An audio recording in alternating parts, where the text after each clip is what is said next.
gentlemen, the story you are about to hear is true. The names have been changed to protect the innocent. Dragnet is brought to you by Chesterfield, made by Liggett & Myers, first major tobacco company to bring you a complete line of quality cigarettes.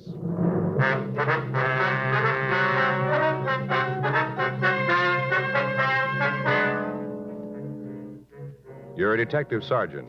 You're assigned to robbery detail. 14 women in your city have been robbed and beaten. You've got a half dozen descriptions of their attacker. None of them match. The man's still free. Your job, get him. Chesterfield's for me. You'll hear it everywhere. Tonight, we hear from America's #1 band leader, Ray Anthony, who, with his attractive wife, Dee, plays college dates from coast to coast. In cigarettes, the young crowd really goes for Chesterfields. I've noticed that wherever we've played. And I guess it's one of the reasons Chesterfield is America's most popular two-way cigarette. Of course, Dee and I are Chesterfield smokers, too. We know they're best for us. Chesterfield's for me.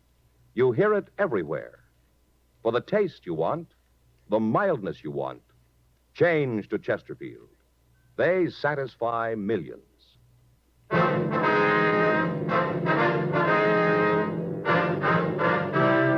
Dragnet, the documented drama of an actual crime.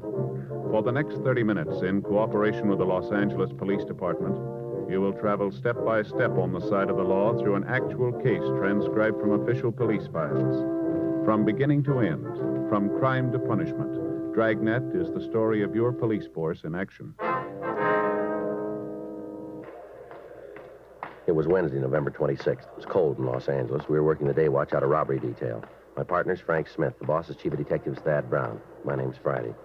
I was on my way back to the office, and it was 2:34 p.m. when I got to room 27A. Robbery.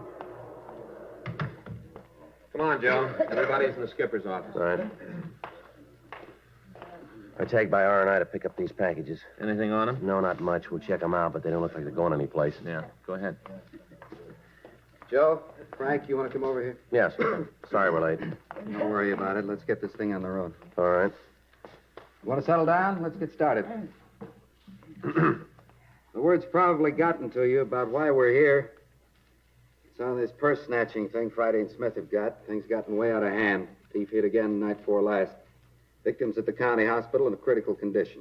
She was pistol whipped, and it looks like she's got a fractured skull. It's only a matter of time before somebody's killed. That's the reason we're here, to see that it doesn't happen. Now, you all got mimeographed MO sheets. On it, you'll find what information we've got. Some of it's pretty broad, but it's the best we've been able to come up with. Friday and Smith have handled the thing to here, so I'll let them give you the details. You want to tell them? Yeah, right, Skipper. Well, first off, you'll notice on those MO sheets, all of the crimes have been listed in the order that they happened. Also the place and the time. There's also a description of the clothing the suspect wore, and when we could get it, a description of the suspect. Now, you'll notice that in most cases, there's quite a difference there on the physical description of the suspect. However, we've been able to put them all together, and we've come up with a composite drawing that should look something like the suspect. Well, one thing that's fairly constant is the description of the clothing worn by the suspect. It's almost always dark. Wears a hat, and he's been known to wear a top coat. Now, the hat and the coat are also of dark material. Clear there, everybody? All right, now, take a look over here at the wall map. Now, we've pinpointed all the jobs so you can get a little better picture of the operation. Can you all see there? Yeah. All right. First one took place at 73rd Street, just off Broadway. Right here. The rest of the pins along here show the jobs that he made from there, all the way up to Jefferson. He's also worked Avalon Boulevard, Central Avenue, any street where there's a streetcar or a bus line, he's hit. He works between the hours of 5:30 and 11:30 p.m. The approach is almost always the same. Frank, you want to tell him about the victim? Yeah. The victim will get off the streetcar usually, or the bus, whatever it is, and starts to walk home. As soon as the woman gets in the area that's not lighted well or that hasn't got much traffic, the guy walks up behind her and grabs him. After that, he tries to take her purse. If the victim offers any resistance, well, he usually slugs him. Because of the fact that two of the victims have seen a gun in his hand, we know he's armed. So The gun's been described as a revolver, too. How about a car, Joe? Excuse me. Suspect drive one? Car? Yeah. Well, we got to assume that, yeah. He's been seen a couple of times by people in the neighborhoods as he ran through their yards. It's pretty safe to figure that he's got a car parked on a side street somewhere. None of the victims have seen a car, however, but we know he leaves the area immediately. No description of the vehicle, huh? No. No, we've had a couple of calls, but they didn't check out. Now, the plan here is to use police women as decoys and try to bait him out into the open. That's the reason the women officers are here. You figure to work the main arterials? What was that? You figure to work the main arterials? Yeah. Yeah, there'll be 2 officers assigned to follow each policewoman. Now, we've been able to obtain 10 in all. That'll mean that 20 officers will be assigned to them. The rest of you will be in the area somewhere. Now, one of the things to look for is any vehicle which closely follows a streetcar or a bus. Yeah, what happened? How about it? Any questions? Yes, how are we going to get our assignments? Well, the skipper here has a list, Lomi. All of the officers who are to work with a policewoman are noted. Now, the others are given the areas that they're supposed to patrol. What about other calls coming in? Who's What? going to handle them? I didn't hear you. The other calls coming in, who's going to handle them? Well, those officers not assigned to a policewoman. See, there'll be other units from the outlying areas on the operation, too. They'll lend us a hand. But remember this. Under no circumstances are those officers working with a decoy to leave her. Is that clear? Yeah. Don't leave the policewoman. Right. Well, then we stick with the detail unless there's an emergency call. Yeah, that's right. Well, if we run into any problems, who do we call, Joe? Well, we'll be in the area in 1K80. You can get in touch with us, Harry. How about it? Well, if we pick up a suspect, should we get in touch with you? Well, you can use your own judgment on that, George.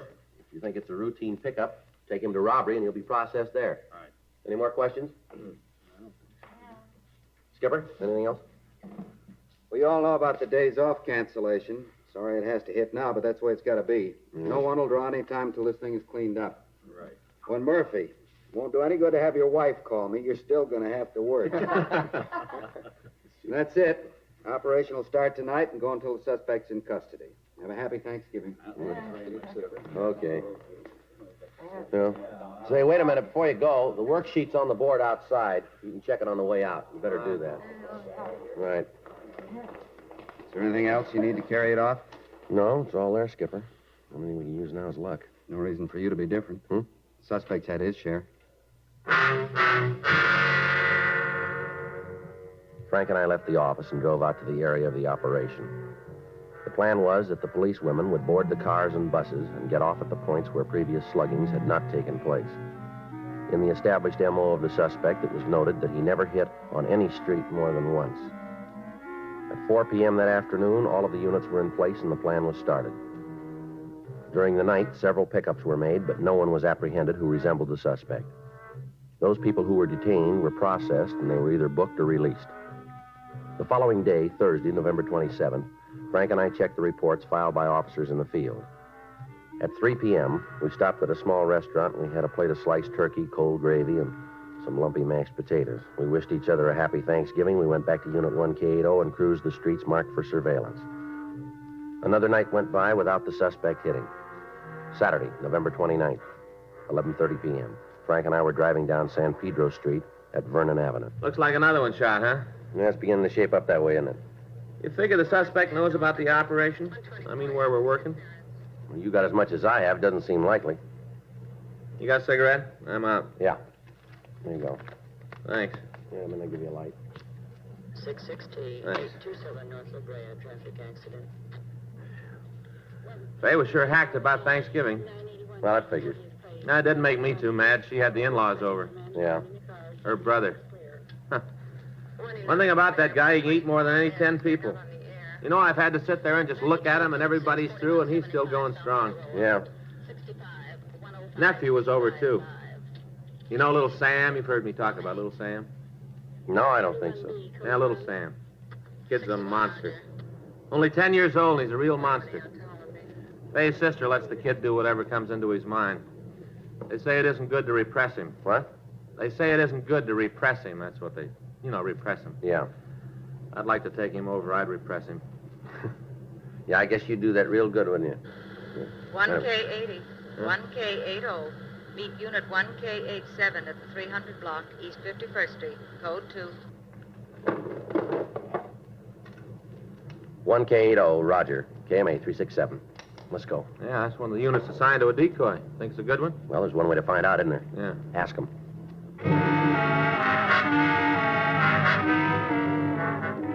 South Park is located at the corner of San Pedro and 51st Street.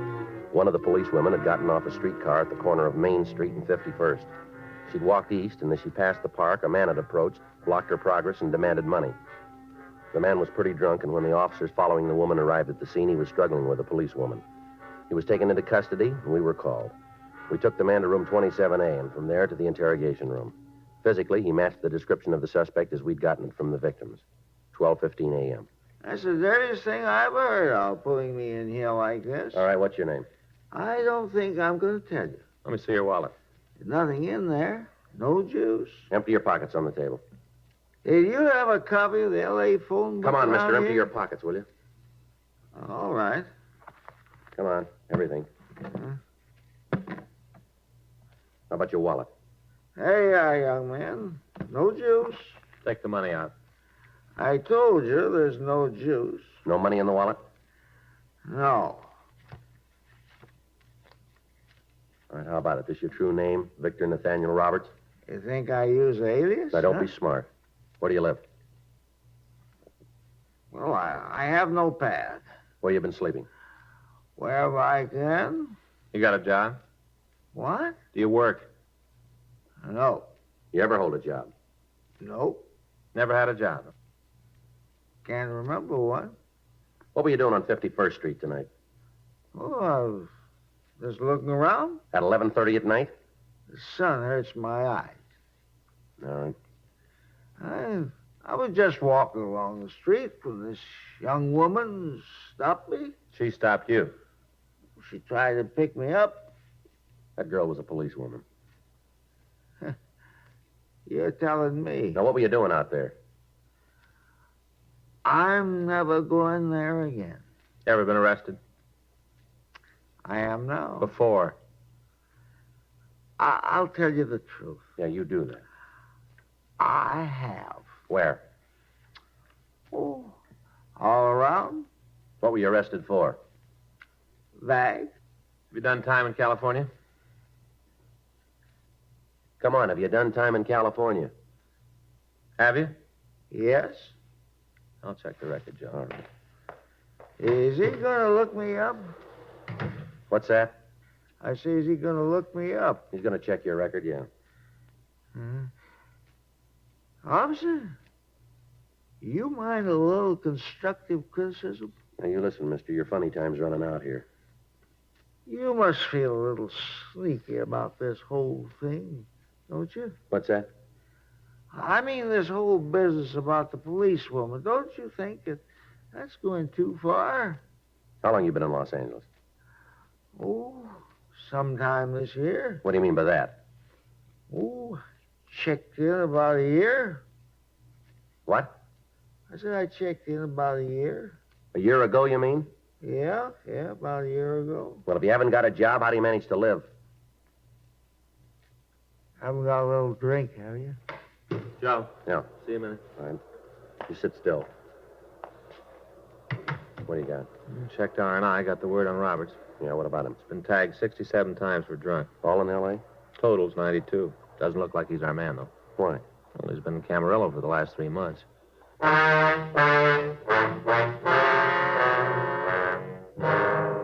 We put in a call to the superintendent at the state hospital up at Camarillo. He told us that Victor Roberts had only been released 10 days before.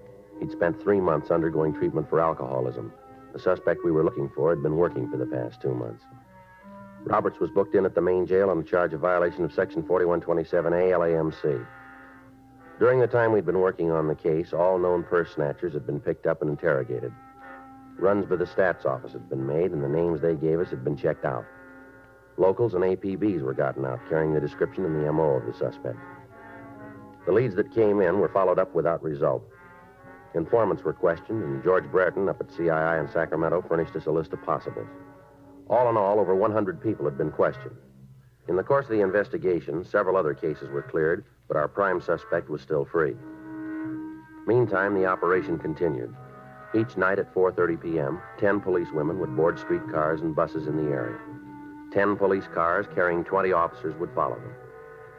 In the immediate vicinity, another 40 men were patrolling the streets and alleys looking for the thief. As a result of the newspaper stories on the string of crimes, calls were coming into the complaint board at such a rate that they were jamming our normal facilities. Women refused to walk the streets alone after dark. Apparently, the thief could come and go as he pleased. In the next 2 days, he hit 3 times, but in areas that were not covered. He began to hit in places he hadn't worked before. He seemed to know where we were and that we were using decoys. The search went on. Tuesday, December 2nd, we got a call from the manager of a cheap hotel in the Skid Row area. We drove out to see her. Right down this way. He's not in. Well, just what is it you want us to see? You wait. When you get a good look, you'll know. Yes, ma'am. Here we are. I'll get the door. You just come on in. Thank you. Yes, ma'am. Over here. I was cleaning up this morning. My girl's sick. Had to do it myself. Mm-hmm. And just cleaning up, and I found them over here in the closet. Yeah. Up on the shelf. Can you see them up there? Way back? Wait a minute. Let's get a chair. Well, I was just straightening up, and I saw them, and I thought to myself, I ought to call the police, get them right out here. That's what I thought to myself. Yes, ma'am. I always feel it's the duty of every citizen to cooperate with the police. Yes, ma'am. You got your flashlight, Frank? Huh? Flashlight. Oh, yeah, here you go. Well, do you see them up there on the shelf? Yes, ma'am. Frank? Yeah? There's something down there I can pick him up with? Well, you'll find out anyway. You don't have to worry about fingerprints. I guess I shouldn't have done it, but when I found them, I picked them up, but I put them right back, right where I found them. Here you are. Okay. What you got? 2 women's purses. Mm-hmm. True. Look inside of them. All kinds of cards and things. No money, but all kinds of other stuff. You just look. Who has this room? You mean registered? Yeah. Well, he gave his name as Jerry Kilgallen. You asked me, though. I think it's phony. He take the room alone, did he? Oh, absolutely. This is a hotel for men. Don't allow no women in. Is it possible that somebody else left these purses up there? Hardly. These rooms are cleaned every day, cleaned thoroughly. I don't miss anything. Yes, ma'am. How about the identification in them, Joe? No, I don't recognize the names. We'll have to check them. Take a look at this, though. No, here, on the lining of the purse. This one. Oh, yeah. You better get it to the lab, huh? What is it? You find something? We're not sure. Well, what is it? I called you. I got a right to know. What is it? It looks like bloodstains.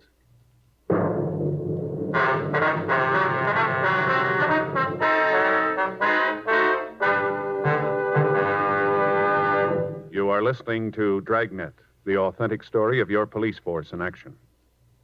Tobacco has been one of man's basic pleasures for over 400 years. And the Chesterfields you smoke today are the best cigarettes ever made. When I say that, I mean Chesterfield regular, I mean Chesterfield king size. Remember, Chesterfield is the cigarette that is tested and approved by 30 years of scientific tobacco research. The cigarette that gives you proof of highest quality. Yes, friends, the Chesterfields you smoke today are the best cigarettes ever made.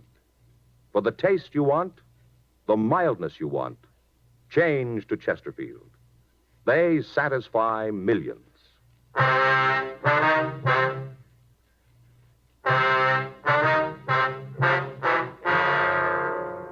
We got a complete description of Jerry Kilgallen, and Frank called it into R&I. We found no record on him under that name. The purse was sent to Lieutenant Lee Jones at the crime lab, and after running a precipitative test, he told us that the stains were human blood. A stakeout was placed on the hotel, and that night, Kilgallen was taken into custody. Under interrogation, he admitted taking the purses from 2 women in a department store in downtown Los Angeles. He went on to explain that he'd just gotten into town and that he was broke and hungry. He gave us the date and the times of the thefts, and when we called the victims, they were able to give us positive identifications. He told us that when he'd taken the second purse, he'd cut his hand on the clasp, and that the bloodstains we found were his own. He was booked in at the main jail on the charge of suspicion of robbery. That night, Frank and I took up our place in the Dragnet operation. Nothing happened. The next night went by without activity. On Thursday night at approximately 8:45, a woman was slugged and robbed after she left the bus on 71st Street just off Vermont. All cars in the operation converged on the area, and a block-by-block search was made. Additional officers were called in to aid in the hunt. Every alley, every street, and every backyard was gone over thoroughly. 11:15 p.m. While the search continued, Frank and I drove down to Georgia Street Receiving Hospital to talk to the latest victim. I was on my way home. I didn't think anything like this would happen. I was just walking home. Can you give us a description of the man? I don't know. It was dark. I was just walking home and it happened. Did you see the man at all? Yes. It was dark. Was he a tall man? I guess so. I guess he was tall. I talked to the other men. Isn't that enough? I talked to them. Well, we're trying to get all the information we can. I don't remember good. My head hurts. Isn't there something they can do to make my head stop hurting? Did you see the man's face? Did you get a look at it? Yeah, yes, I did. I saw his face. Can you describe it for us? Can you tell us what he looked like? I don't know. I don't feel good. Well, this is pretty important, ma'am. He had a real white face. Real white. What about his eyes? Can you tell us what color they were? Blue. Watery. Blue. How about his hair? It looked brown. I'm not sure. I think it was brown. He had a hat on. I couldn't tell good. All right, just a few more questions now. Yeah. Can you tell what color his hat was? I don't know. My head hurts. Can't you do something? We'll send for the doctor again. He might be able to give you another sedative. Hurts. There's something else, ma'am. Was the man clean shaven? Huh? I say, did he have a mustache? No. No mustache. Does he wear glasses? No. Is there anything else you can tell us about his appearance? No. Nothing. He had a gun. I know that. He had a gun. That's what he hit me with. Gun. Mm-hmm. He hit me when I wouldn't give him the purse. First, he asked me for the money. I told him to get out of my way. He said he'd kill me.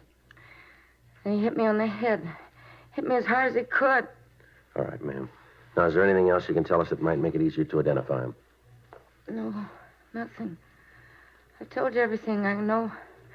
Nothing else. All right, we're sorry to have bothered you. Thank you. We'll be talking with you again when you're feeling better. Yeah. You come back then. I'll try to remember then. Thank you very much for your help. It's all right. You ask the doctor to come back, won't you? Yes, ma'am. Officer, Yes, ma'am? something else might help a little bit. What's that, ma'am? Before he hit me, I remember there was a fight. I didn't want him to take my purse. There was a fight. Yeah. I tried to stop him, and I scratched him. I scratched him hard. See, I broke a fingernail when I did it. That'll help, won't it? Yes, ma'am. It should. Last thing I remember before he hit me, he was bleeding a lot. Where did you scratch him, ma'am? Do you remember? On the hand? No, right across the face. Left side. We got to a phone, and we had a broadcast put out carrying the additional information on the man and the fact that he had been badly scratched. Officers in the immediate area of the attack started a check of all the drugstores that were open in the hope that the thief had stopped for medication. After getting the call out, Frank and I left the hospital and started back to search the area. 11:46 p.m. You talked to the doctor about the victim? Yeah, she's in pretty bad shape. They're going to move her to General. Sebastian says he might have to operate. Be glad to get this guy. Yeah. Attention all units. Attention all units. You want to turn it up, Joe? All units on frequency 7, please stand by.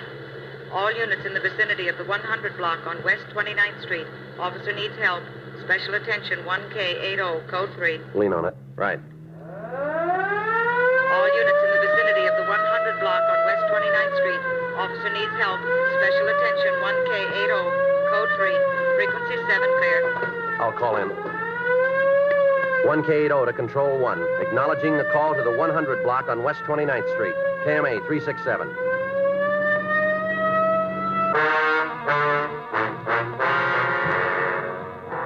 Took us 2.5 minutes to get to the location. At the curb on the side of the street, we saw a parked police unit. Standing next to it was a woman officer. We pulled up next to the unit and talked to her. She told us that our suspect had tried to attack her, and on the arrival of the two officers had fled the scene.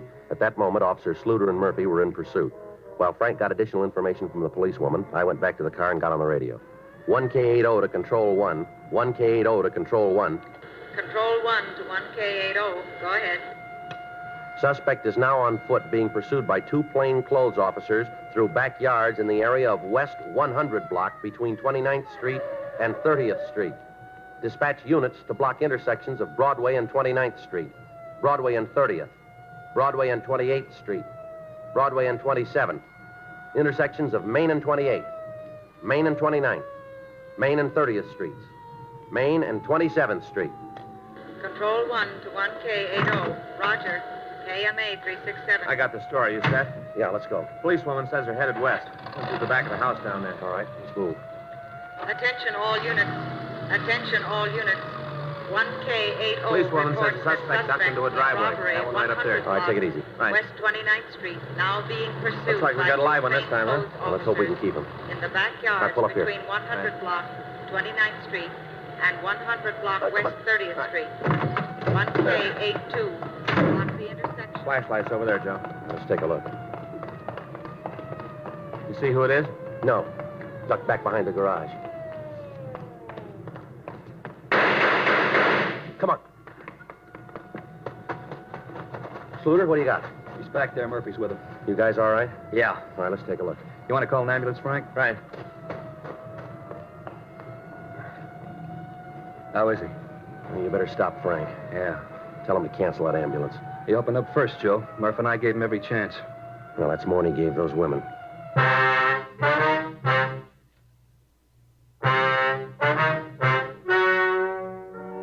The story you have just heard is true. The names were changed to protect the innocent. On December 8th, an inquest was held in the offices of the coroner in and for the county of Los Angeles. In a moment, the results of that inquest. Now, here is our star, Jack Webb. Thank you. Earlier, George Fenneman told you exactly why the Chesterfield you smoke today is the best cigarette ever made. And best for you. Now, the rest is up to you. Get a carton or two for yourself. Smoke them, and you'll say, as we do, it's Chesterfields for me.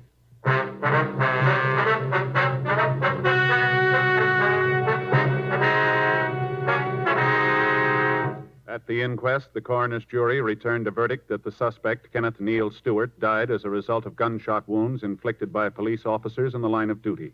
The death was listed as justifiable homicide.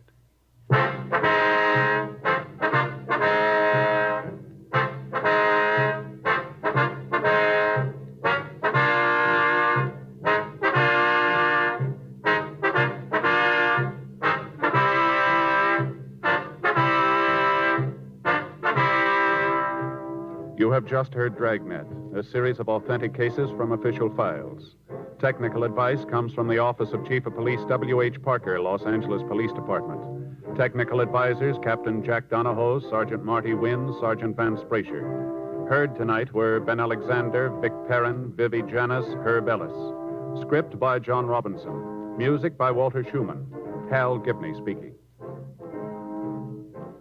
Watch an entirely different Dragnet case history each week on your local NBC television station. Please check your newspapers for the day and time. Chesterfield has brought you Dragnet, transcribed from Los Angeles. Filter cigarette smokers, here is headline news. Nationwide demand for L&M filters drops price. Now you save up to 4 cents a pack, 40 cents a carton.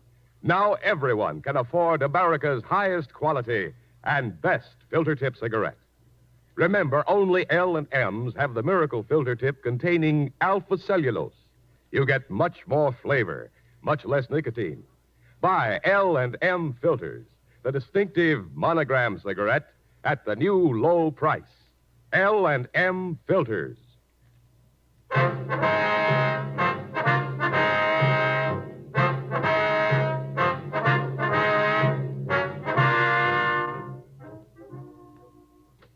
Hear Crime and Peter Chambers following John Cameron Swayze on the NBC Radio Network.